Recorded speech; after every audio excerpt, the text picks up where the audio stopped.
United Nations में ही गैर मुस्तकिल रुकन के तौर पर इंडिया को 3 कमेटियों की सरबराही मिली है।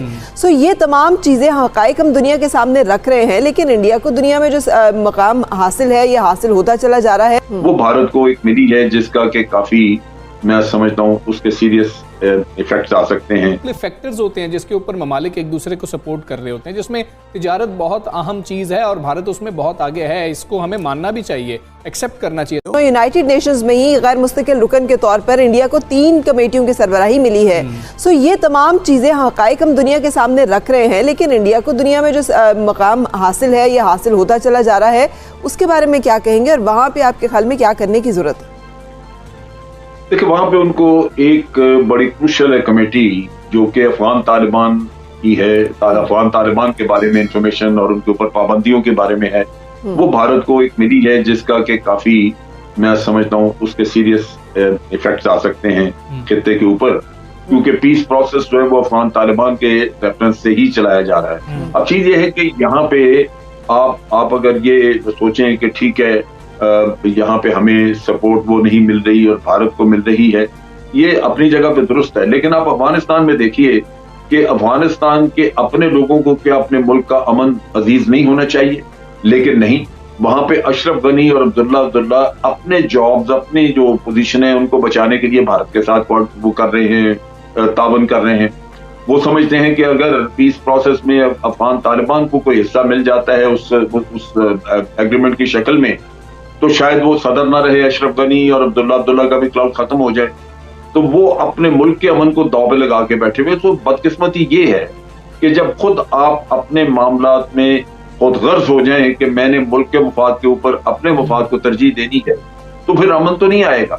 तो हमें मुश्किलात यहाँ पे सिर्फ भारत की तरफ से नहीं है, बल्कि उन लोगों की तरफ से भी हैं जो अपने मुल्क में अमन लाना नहीं चाहते। इस चीज की वजह से अफगानिस्तान में इंस्टेबिलिटी रहेगी, और इंस्टेबिलिटी रही तो भारत वहां से ये कार्रवाइयां करता रहेगा पाकिस्तान के खिलाफ, क्योंकि वहां पे स्टेबिलिटी तो होगी नहीं। तो ये बड़ा एक अजीब सा किस्सा है, दुश्वारी है इसमें कि अफगान लीडर्स खुद अपने मुल्क के साथ मुखलिस नहीं है। जैन साहब, ये मामला कि अब मुख्तलिफ फैक्टर्स होते हैं जिसके ऊपर ममालिक एक दूसरे को सपोर्ट कर रहे होते हैं, जिसमें तिजारत बहुत अहम चीज़ है और भारत उसमें बहुत आगे है। इसको हमें मानना भी चाहिए, एक्सेप्ट करना चाहिए इस मामले को। सफारती सतह पर मामला क्या सिर्फ इस तरीके से हल हो सकता है कि हम बार बार उनको याद करवाते रहें, या फिर हमें सफारती महाज पर दोस्तियां करनी होगी? भारत बाकायदा तौर पर लॉबिंग करता है, हमें उस लिए कितनी मेहनत करनी होगी और हम कितनी मेहनत कर रहे हैं इस वक्त? आप क्या देखते हैं?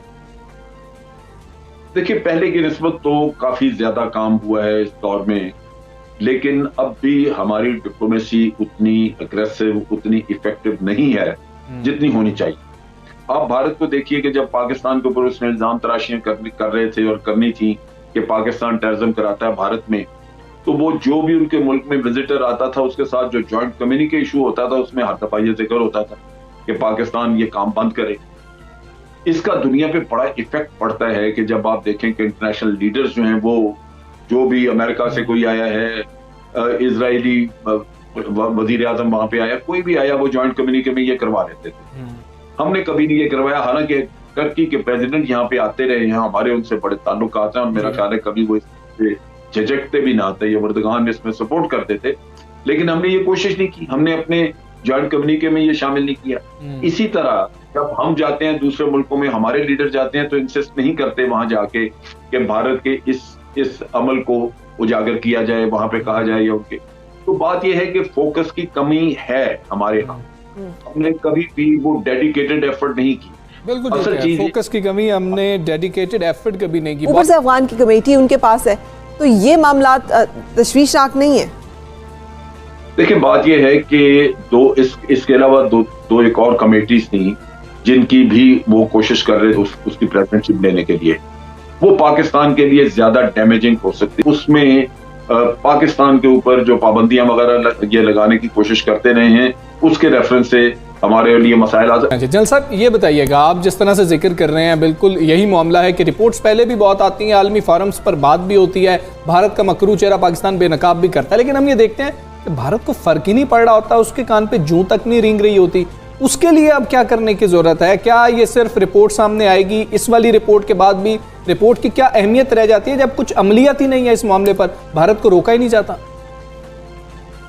देखिए, इसमें भी दो पहलू है। जी। पहला तो दुनिया का जो हम जानते हैं कि भारत को हमायत हासिल है मुख्तलिफ वजूहात पे, मार्केट की वजह से या लोगों के अमेरिका वगैरह के अपने मुफादात की वजह से जो स्ट्रेटजिक उनकी तो ठीक है वो है।